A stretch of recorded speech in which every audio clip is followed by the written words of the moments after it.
सारा कुछ ही देखा। मीनार पाकिस्तान खड़ा हुआ था, मस्जिद बेचारी बैठी हुई है, शाही किले की मरम्मत हो रही है। अच्छा। टूरिज्म आए हुए हैं, पिक्चरें उतार रहे हैं फैमिली के साथ, बड़ा मजा कर रहे हैं हम। लाहौर दा पावा अख्तर लावा। अस्सलाम वालेकुम। वालेकुम सलाम। सर क्या नाम है? आदिल अहमद। आदिल अहमद, क्या काम करते हैं? सर मैं अभी स्टडी करता हूँ। कौन सी क्लास में? मैं इंटर कर रहे हैं? इंटर मैट्रिक क्या? इंटरनेट का? Inter commerce. Inter commerce. अच्छा मुझे ये बताइएगा, यहाँ आप आए हैं बादशाही मस्जिद में, कहाँ से आए हैं? हम कराची से आए हैं यहाँ पर। कराची से आए हैं। कैसा महसूस कर रहे हैं और क्या नई चीज़ आपने यहाँ देखी है? यहाँ पर बहुत अच्छा माहौल है, लोग बहुत अच्छे हैं यहाँ के।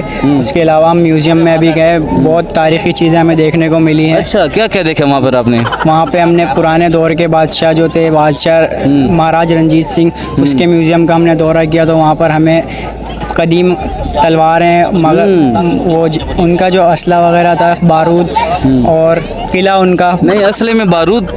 असला बारूद